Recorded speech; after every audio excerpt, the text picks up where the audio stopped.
fingertips. CNN Partner Hotels. Connected to your world. The world's biggest business stories in one place. Expert analysis from every corner of the globe. Marketplace, Africa, Asia, Europe, and Middle East. With CNNBusiness.com. Once in a generation opportunity. Technology, innovation, business. This is CNN.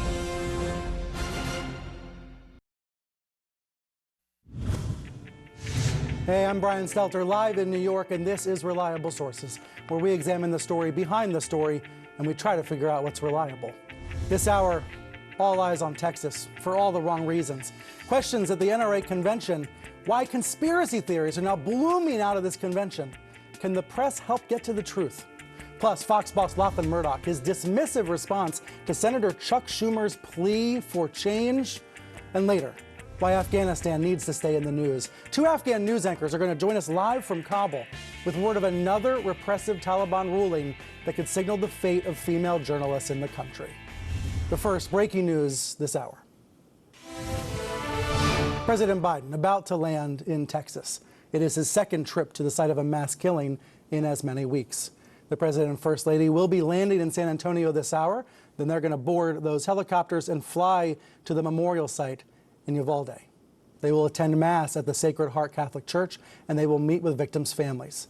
CNN will have live coverage throughout the day, and we'll be watching to see if President Biden makes any remarks as he lands there in the next few minutes. In Uvalde and beyond, people are searching for answers. People like Kimberly Rubio, a reporter at the local paper, the Uvalde Leader News. The paper's front page this morning titled, "They were smart, funny, loved." It shows the faces of the 19 murdered kids, including Rubio's daughter, Lexi, right there at the top. Lexi was 10 years old.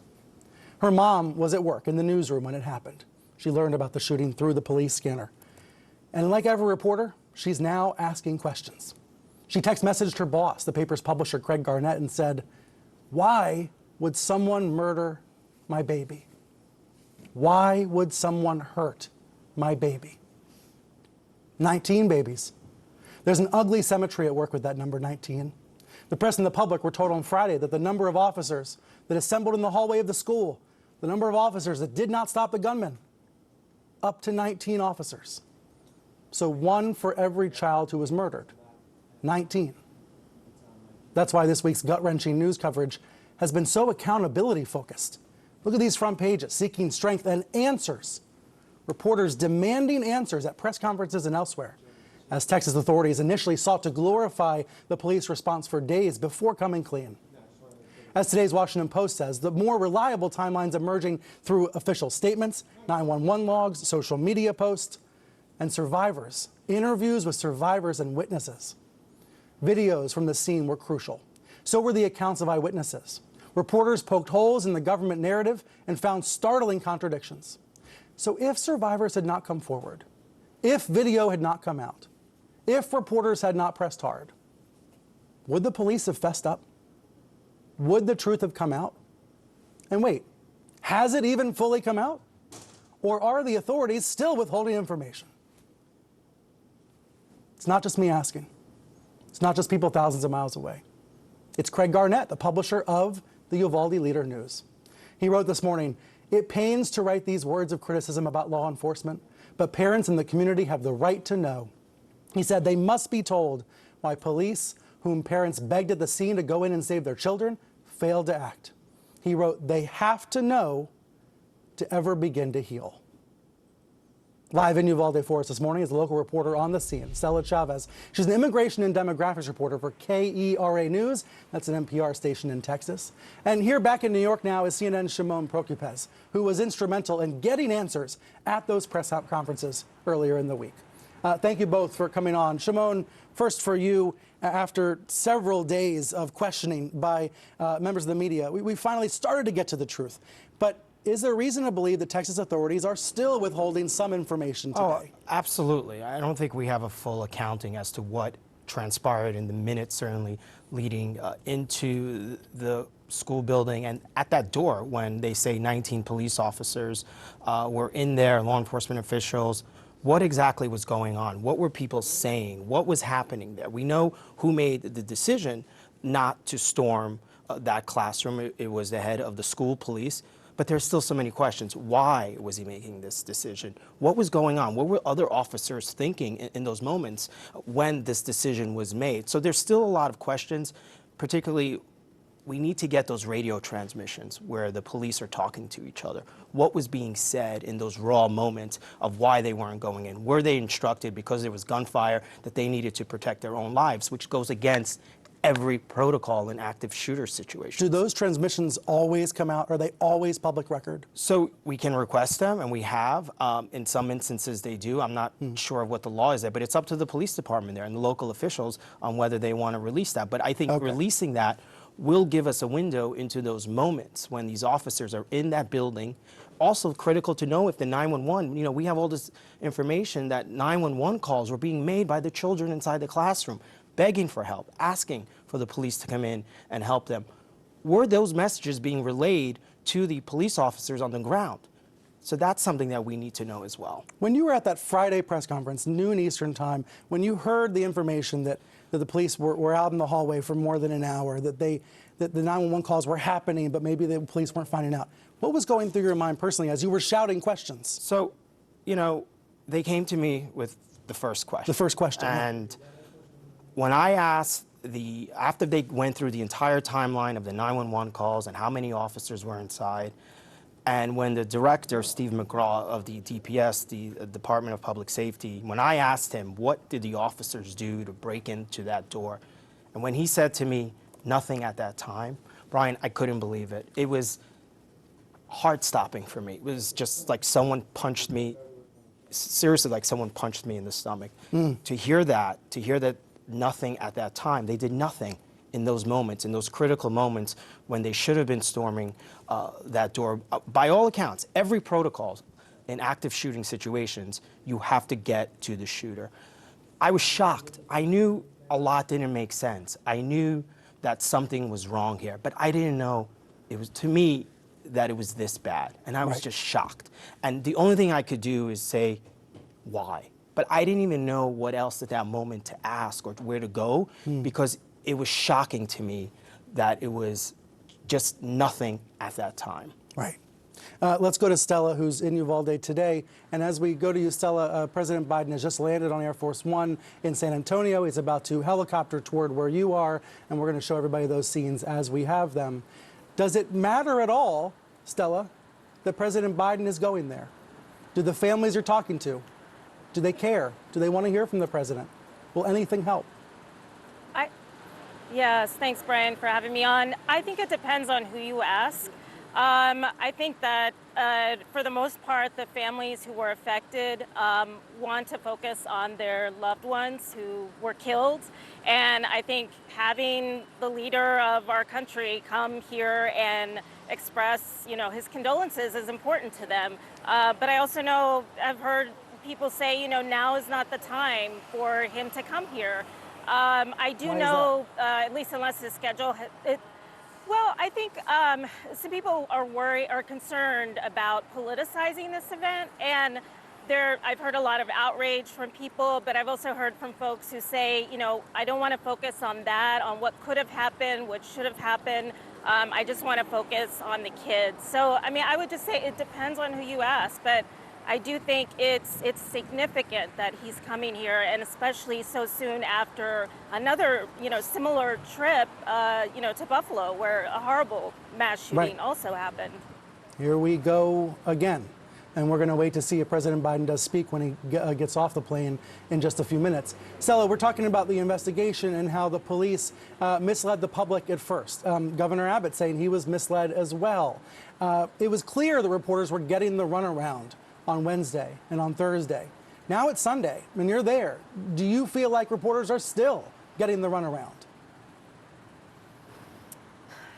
It's been difficult this weekend because we're not getting as many updates. I drove in late Friday night, so there were no, I haven't attended an official press conference, if you will, like during the week my colleagues did. So I would assume, tomorrow, although tomorrow's a holiday, but, if there's an update, we'll see. We'll see if they are going to answer any more questions. I do know in talking with people that they want more answers. It's still unfathomable to me that this gunman was in the school for 80 minutes or so and nothing happened, and that there were numerous calls being placed to 911, to parents. I talked to one girl, a little girl, 10-year-old, who was across the classroom from her best friends, and she was calling her parents. So that to me is just, it's shocking and unbelievable, and I'm angry about it too, like everyone else. Absolutely. And reporters shouldn't and can't hide the emotions when it comes to this story. Shimon, one big unanswered question is about that incident commander who you mentioned. We've not heard from him since, I think, Wednesday in a printed statement. Have you all been trying to reach the police who were inside that school that day? Yeah, absolutely. I mean, we still have crews out there and reporters and producers who are trying to reach out to them. And, for us, this is all obviously a team effort. And it's so important, Brian, you and I were talking, that subject matter experts, reporters who are subject matter experts, this is where I certainly found it very helpful in asking the right questions.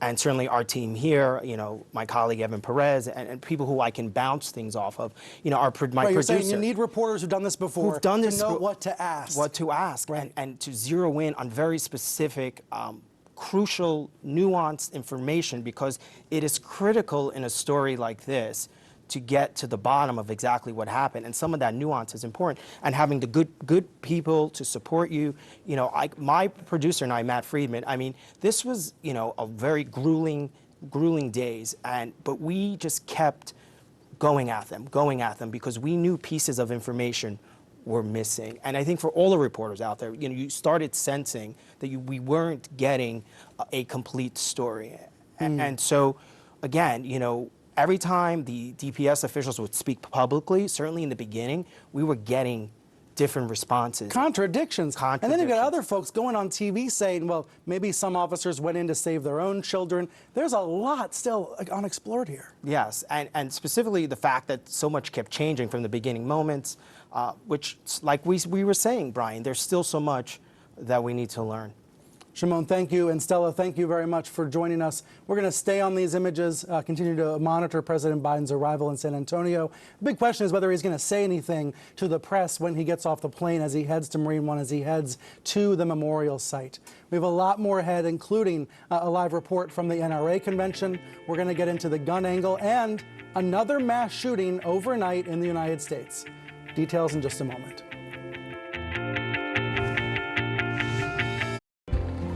In our world, every day is a beautiful one. To fly, to fly, to fly. The weather, sponsored by Qatar Airways.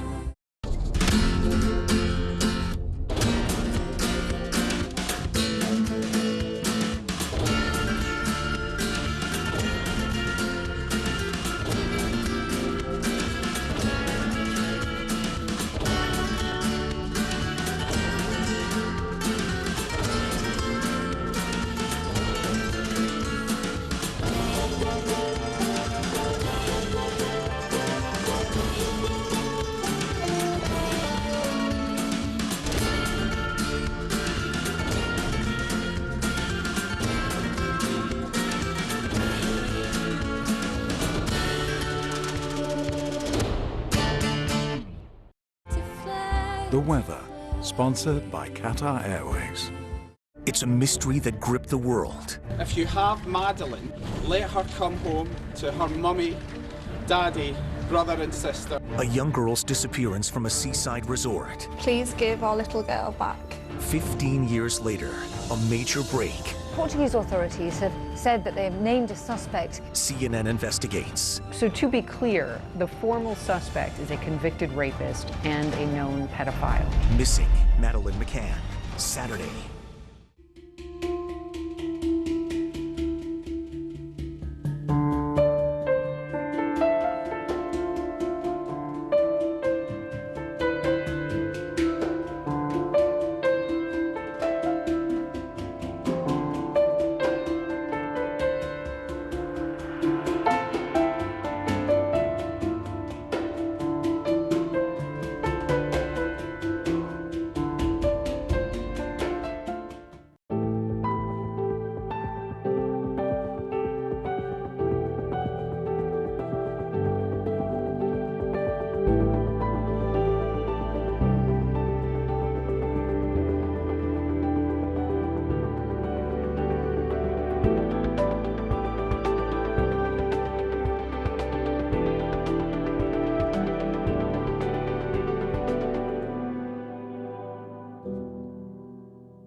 heard it like this. Let's untangle the players and political forces. Fast-paced news from the perspective of The Global Brief with Bianca Nobilo. Weeknights on CNN.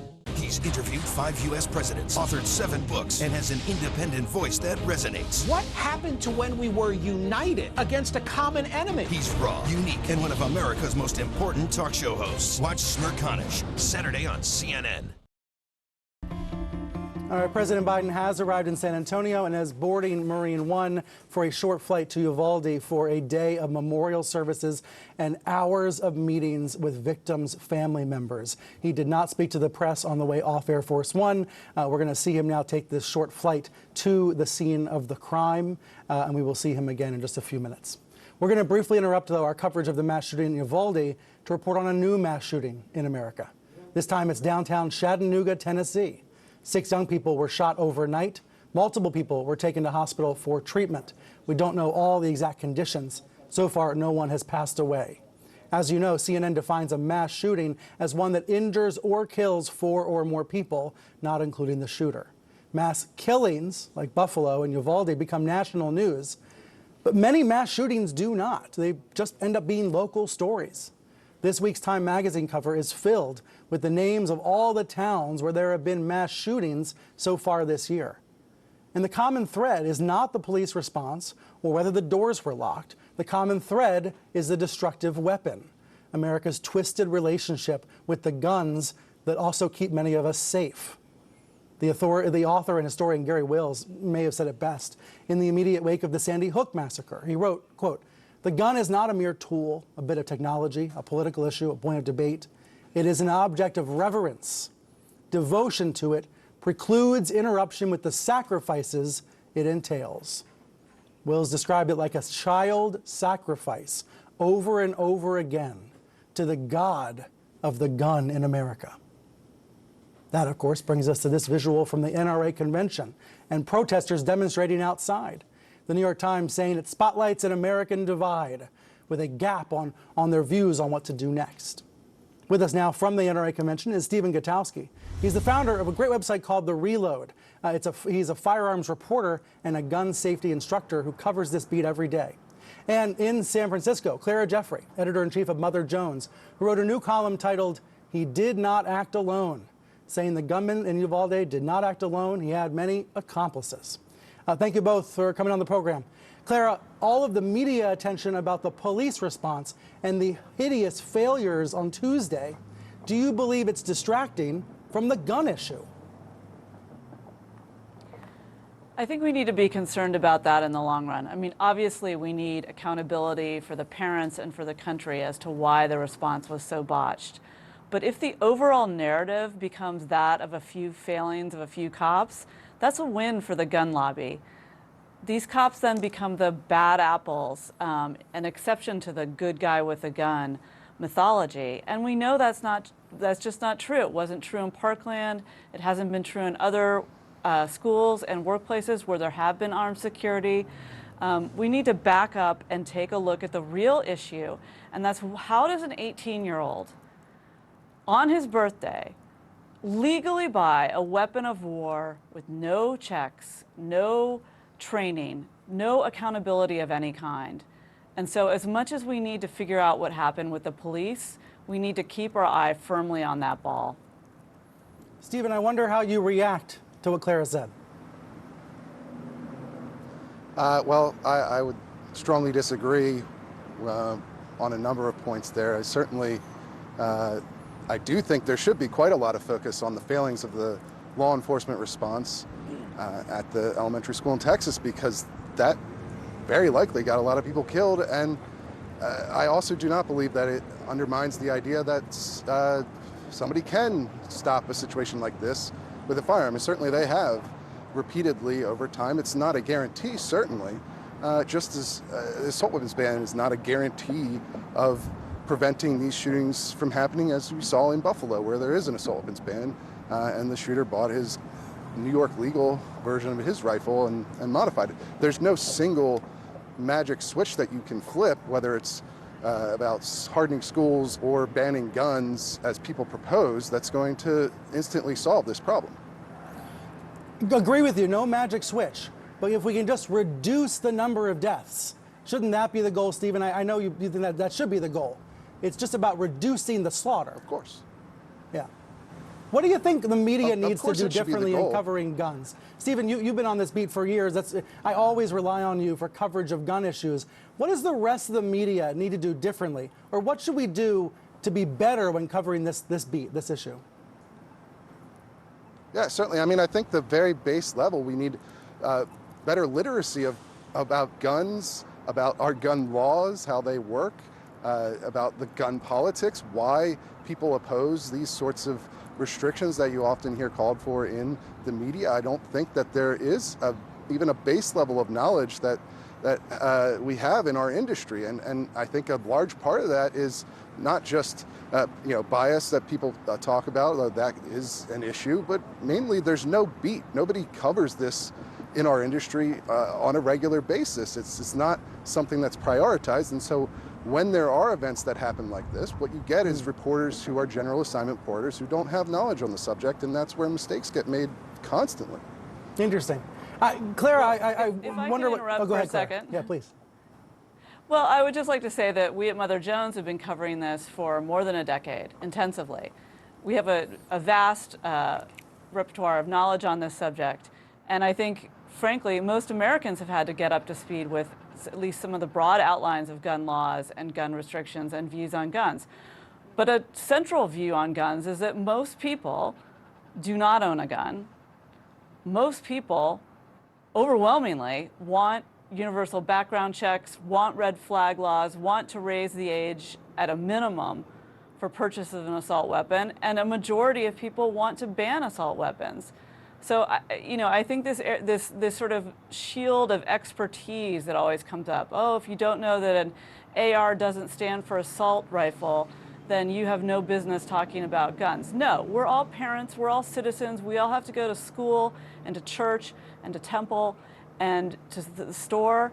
We are all experts. We don't want to be, but that's what's happened because a small cadre of politicians, lobbyists, and manufacturers sell fear to their base, and that base, then they're beholden to it. And it's an anti-majoritarian system that we live in now, where a tiny fraction of the American public with the most extreme views on guns is setting the policy agenda for the entire country at the expense of our children. Stephen, let me ask you to follow up on that. My impression is that all these debates about guns depend on what you think is possible. It's all downstream of trust. So if you believe that people can be persuaded to change their minds and trust each other more and not feel so compelled to carry weapons all the time, then there could be major change in this country. But if you believe that this is a country that's lost all trust, that our social bonds have frayed, that we're never going to trust each other ever again, then you can't change the guns. You can't change the gun debate. Do you think I'm on to something there, Stephen, or does that sound crazy? Yeah, certainly I think there's a level of distrust on each side of this issue that is deeply rooted and frankly extends well beyond the gun issue, obviously, into our general politics. But of course, I'm not talking about you needing an expert level of education to comment on firearms. I think what we have issue in our industry is that we don't very, very rarely have even a base level, even an understanding of the difference between semi-automatic and automatic, and these things matter significantly when you're trying to discuss policy responses to this and trying to explain to the audience what they would actually do and what the impact would really be. Since you're there at the convention. To me. Yeah. Since you're there at the convention, here's a headline from Politico that's a this big weekend. problem. It says, at the NRA convention, conspiracy theories are abounding. People coming up with excuses and claiming this might have all been a plot to take away guns. Are you hearing that from convention goers? Conspiracy theories about Uvalde? I haven't heard that, but obviously that is something that circulates among some circles. I don't think it's a majority of people here or a majority of gun owners, but it's certainly reprehensible when you see somebody like Alex Jones, for instance, pushing insane conspiracy theories as a way to justify his views, and I think most gun owners would find that reprehensible. Right, it gets into the trust issue, the lack of trust. If you don't believe even the basic reports. And by the way, the Texas officials made it worse. by misleading the public for days, they caused even more space for conspiracy theory to take root. They caused even more room for distrust and doubt. I don't think we're ever going to have folks agree on the basic narrative of what happened in that school because we were lied to for days. Clara, last word to you. The media always gets in this rinse and repeat cycle. Usually 5 days after a mass shooting, we're starting to move on. I searched the transcripts on Fox this weekend. They talked about Uvalde half as much as MSNBC yesterday. Already, there's a beginning of a move away from this story. Is there any way to change that? Do you see any difference? I think that the American public is fed up. They've been fed up on this issue for a long time. Now, how that manifests itself into sort of change that will come, already we're seeing governors in some states pass gun restrictions, so that's one thing. But I think this really does call for a mass cry of grief from the American public, from parents, from people who want to go to a grocery store. We have to put the pressure on the politicians who are selling fear to make money and stay in power. These conspiracy theories, sure, they flourish in the dark corners of the internet, but they're also generated and fed by Fox, by the NRA, by politicians who want a base that they can activate on this one issue at the expense of everything else. And again, it's a small majority of people. It's a small majority of gun owners. This is not what most Americans want. And we need to unite to make change. Clara and Stephen, thank you both. I know we could keep talking for a while here. I want to take a quick break because I have standing by the author of Children Under Fire, a book about exactly what happened on Tuesday. John Woodrow Cox is going to join us with insights about the ethics of interviewing victims and reporting on these horrible crimes.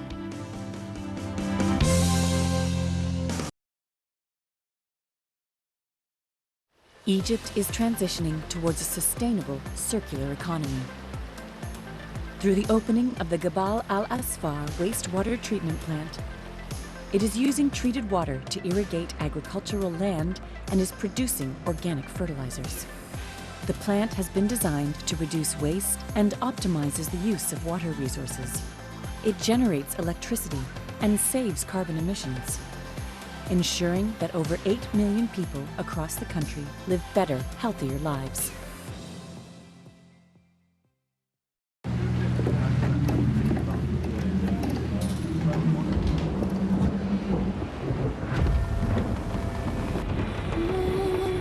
We'll be landing shortly in South Africa.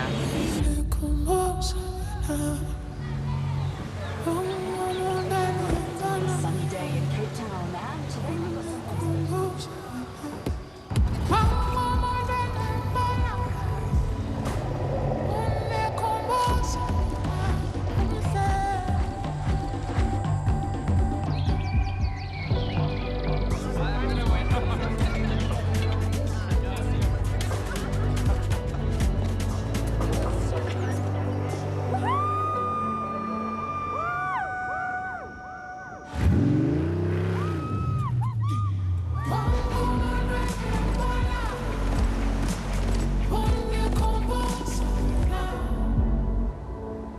We invite you with open arms to our wonderful country.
Bollywood, a protracted pandemic fractured this more than a century-old industry, sending profits tumbling as in-theatre audiences stayed away. Analysts say India is still watching Bollywood at a record rate. They're simply doing so online. I think we've reached significant scale during the pandemic. What we've seen is that the top 30 to 40 million, the premium audiences, they have taken extensively to OTT streaming. Analysts say India's rapidly growing mobile internet population is behind much of this growth. Here in India, local homegrown players continue to thrive in the market. Streaming giant Z5 claims to have the most offerings in South Asia. Going digital was on the back of wanting to really connect directly with the consumer. For World Sports, I'm Amanda Davis, and this is CNN. Would graphic images change the gun rights debate? Think about it. Normally, when national news outlets descend on the scene of an attack, we see victims, we see hugs, we see memorial services, we see lawmakers going and saying the same thing over and over again. But what if we had to see the piles of dead bodies in the classroom? What if you had to see it? What if the lawmakers had to see it? There's a growing debate about this among journalists. This week, Temple University's journalism school dean, David Boorman, brought it up. He tweeted that he could not have imagined saying this years ago, but it's time. With the permission of a surviving parent, it's time to show what a slaughtered 7-year-old looks like. Many others chimed in on Twitter. They said they agreed with him. They said, we cannot sanitize these killings. In the words of Vanity Fair's Charlotte Klein, some are questioning whether a more graphic approach is required. To be clear, this is all theoretical. There are no such photos currently available from Uvalde. But joining us now is Washington Post Enterprise reporter and author of Children Under Fire, An American Crisis, John Woodrow Cox. John, I know you've thought about this. There were questions about this after Sandy Hook. Now there are, once again. Should we see the dead piles of kids?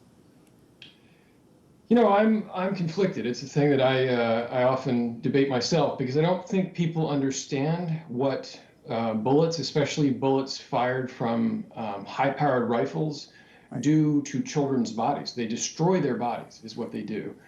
Whether that's going to change the minds of Americans is one thing, but I think if you're a lawmaker who's going to vote against any sort of assault weapons ban, if you're going to say that 18-year-olds should still be able to get these weapons, I think those people should be forced to see those bodies. I think if they're going to make that choice and say that anybody should have access to those guns, then they should know the cost. They should know the price that children pay in graphic form. And if they can live with that, fine.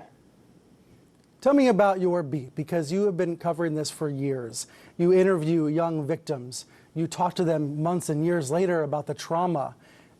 What are the ethical balances, the balancing act you think about when speaking with children who have suffered gun violence?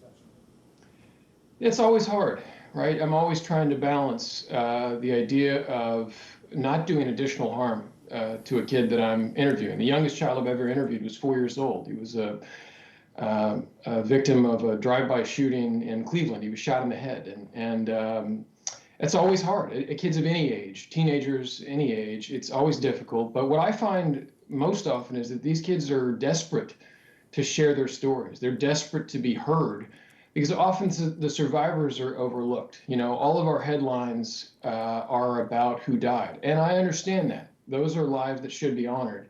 But we have never grasped in this country the scope of this crisis, not just school shootings, but gun violence in general. This is a thing that affects not hundreds or thousands of children, but literally millions of children every year. And the vast majority go overlooked. They never have a chance to share their story.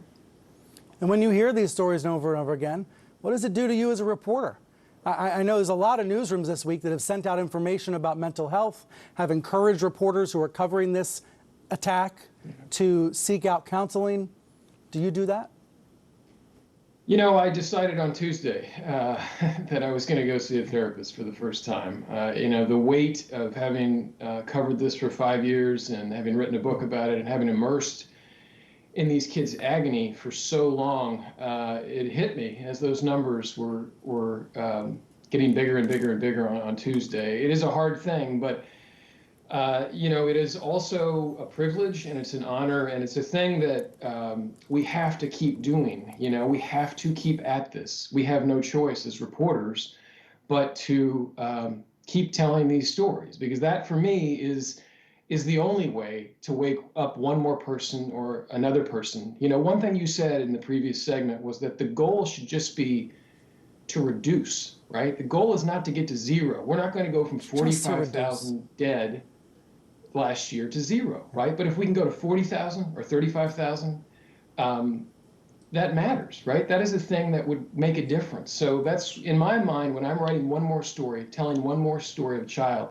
if that can reach 10 people or 20 people, if it can convince a gun owner to lock up his gun, then maybe one life is changed, maybe one life is saved. And for me, it's worth it to just keep doing it.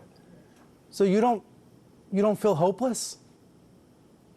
I do not feel hopeless. I do not feel hopeless. And the reason being, so I say this a lot, for a lot of Americans, the only form of gun violence that they care about is school shootings. They don't care about suicides. They don't care about children in Black and brown communities who deal with chronic gun violence every day.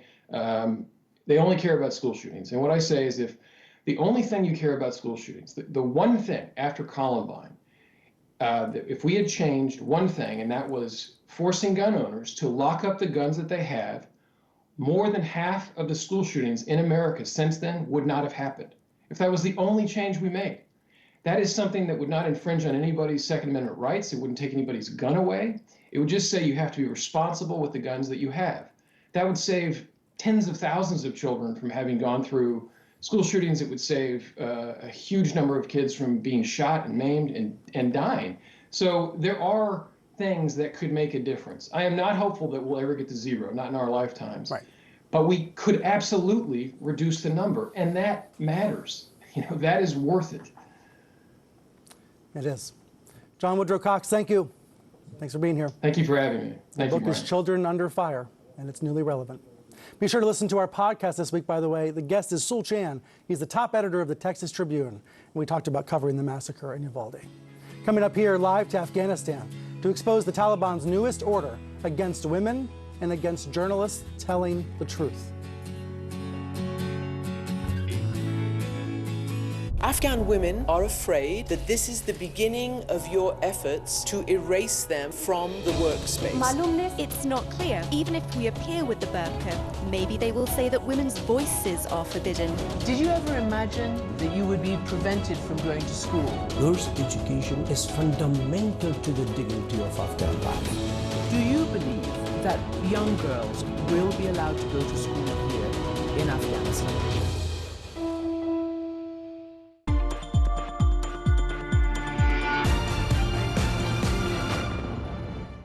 I've personally met people around the world who told me that the first way that they found out about sex trafficking was through our documentary Nefarious. And for many people, that was the turning point that they chose to commit their life to fight this issue. My name is Helen Taylor, and I am the Vice President of Impact at the anti-human trafficking organization Exodus Cry. We are currently headquartered in Southern California. Exodus Cry began back in 2008. Our founder, Benjamin Nolo, found out about the issue of trafficking and how it was a global human rights crisis. With a background in filmmaking, he went overseas to 19 different nations and interviewed survivors, spoke with global activists and politicians, and from that series of trips, he created a documentary called Nefarious Merchant of Souls. It's been used by hundreds, if not thousands, of organizations and communities to raise awareness. It's been shown on military bases, in churches, before the UN, in the US White House, parliaments around the world. So it really is such a testament to the power of a documentary and a story that you're able to spotlight an incredibly important and urgent global issue in a way that many people beyond your immediate reach are able to hear about.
we decided a few years ago to set out on a journey which we call Enable a Fossil-Free Living Within One Generation.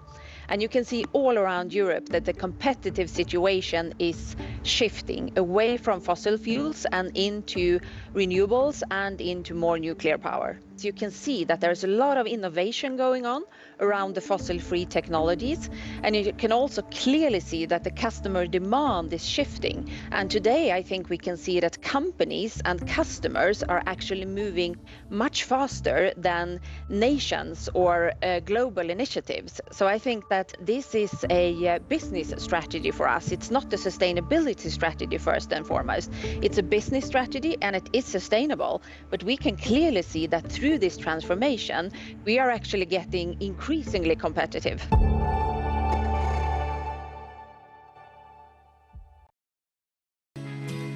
In Afghanistan, a psychological prison. That's the term a CNN team heard from an Afghan news anchor as she described a new directive from the Taliban, ordering women on the air to cover their faces. At Tolo News, the country's leading independent news channel, journalists are worried that the new rule is just the beginning of even more restrictive measures to come. Joining me now are Tolo News anchors Farida Sial and Hamid Bahram. Thank you both for coming on. Farida, do you believe the Taliban's trying to stop you from anchoring at all? Thank you so much. I think last week the Taliban, some members come to our office and they announced the new order that the Taliban's put on the women's, and they put more restrictions on the women's. And they said after this order, all the anchor of the TVs, they are obligated to wearing mask during the appearing on the screen. So that was a very shocking order for us, and we totally disappointed with this order of Taliban. So on that day, I remember that all of my female colleagues, they are crying, and this was very difficult for them to accept this order. And now we also have some problem when we accepted this order. Hamid, you and some of your male colleagues joined in solidarity by wearing masks on the air. Is there anything else you feel you and your male colleagues can do?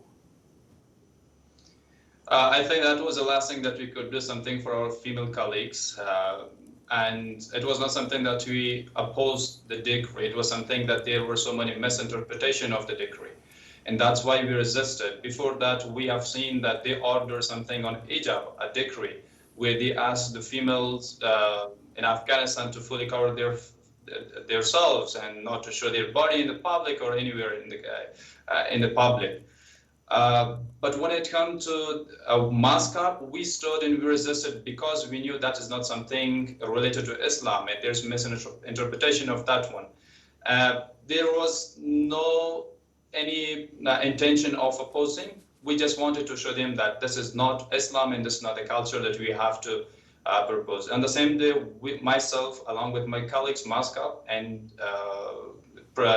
appeared on the screen in solidarity to our female colleagues. And that was the only thing that we could do. And we proudly did that. And if needed, we'll do that again.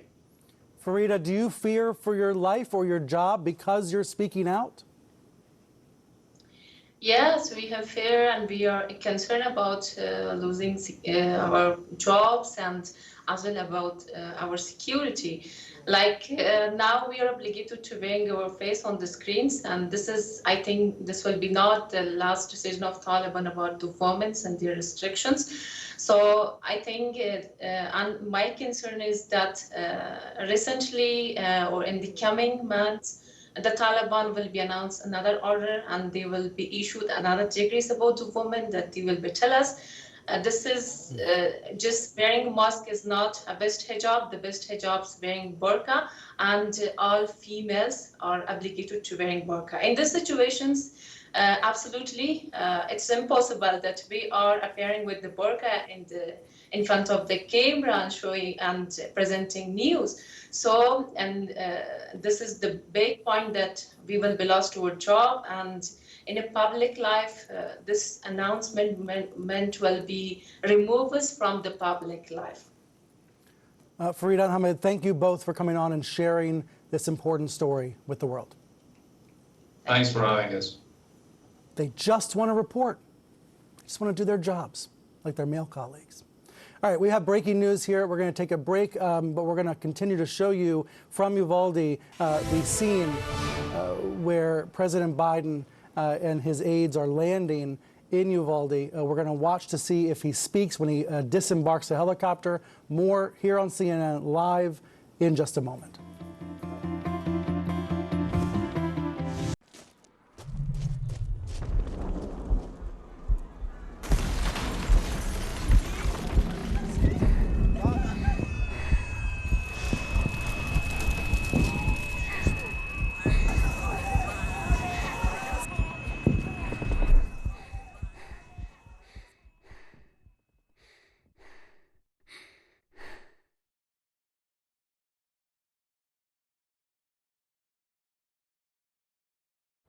Through investment in STEM schools, Egypt has committed to building a more diverse and inclusive workforce. They are encouraging women and girls across the country to pursue careers in science, technology, engineering, and mathematics.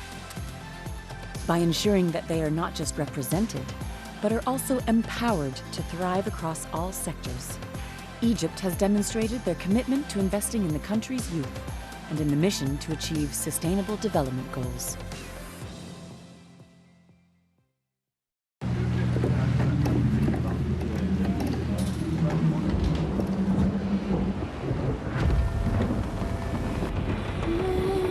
We'll be landing shortly in South Africa.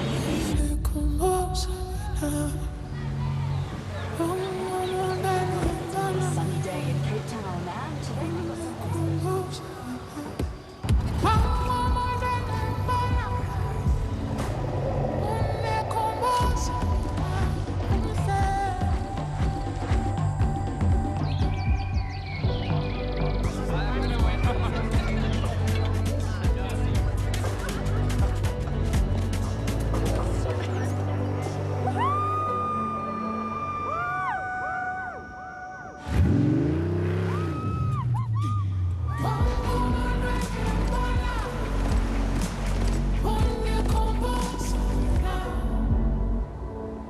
We invite you with open arms to our wonderful country.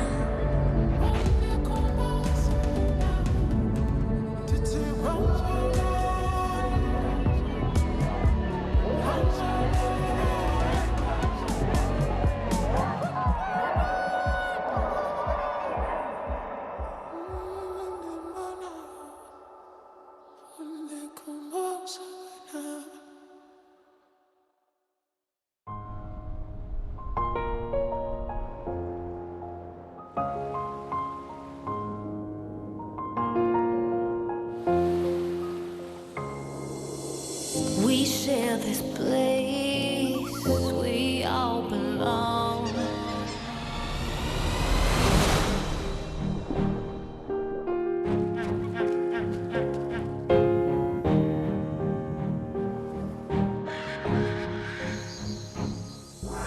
We have to restore this planet's soul.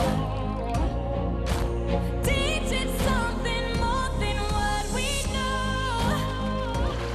Give it water, give it sun, room to grow. I can see a better tomorrow. I can see a better tomorrow. All new African Voices Changemakers. Create opportunities. Impact communities. Transform lives. Highlighting some of the biggest changemakers on the continent. Hands up! This place right here is where talent is nurtured. We're trying to bring positive change into the community. African Voices Changemakers, only on CNN, in association with Glow. She grows bigger and bigger, right? A mother Happy birthday, honey. caught in a war We should not forget, we should not forgive. her story. We have these new threats from Russia is because they're very angry. We are angry too. And one anchor's journey to meet her. So nice to meet you. Has it helped making videos? Maybe I will die, but this video will be left behind. An Anderson Cooper 360 special report, A Mother's Diary of War, Monday. President Biden now arriving in Uvalde, Texas. You see the pictures live on your screen. Marine One pulling in to a local base there. We're going to watch the president and the first lady as they disembark. They have a busy schedule today in Uvalde because there are so many victims to meet with. There are so many family members to grieve with. President Biden about to step off the chopper. We will see if he speaks to reporters or not. As we watch these live pictures, let me bring in CNN media analyst David Zurowick. We've seen this so many times, Z, this performance by an American president after a mass killing, this time of our children again. Do these images matter, and if so, in what ways do they matter, Z? Brian, I agree. We have seen them far, far too many times, and it's so distressing to go through this time after time. But that's the repetition of our inability to function as a country when it comes to these guns. There is also a ritualistic aspect connected to the office of the president, right, as a commander-in-chief and as a consoler-in-chief. So even though we've seen them over and over, that's the way ritual works in some ways, and I think it's extremely important that he shows up, he and the First Lady show up to extend, not to extend condolences, because that's one thing we should appreciate about Biden. There's a lot of issues with the presidency and the administration right now, but one thing is, we use the word empathetic, it means nothing.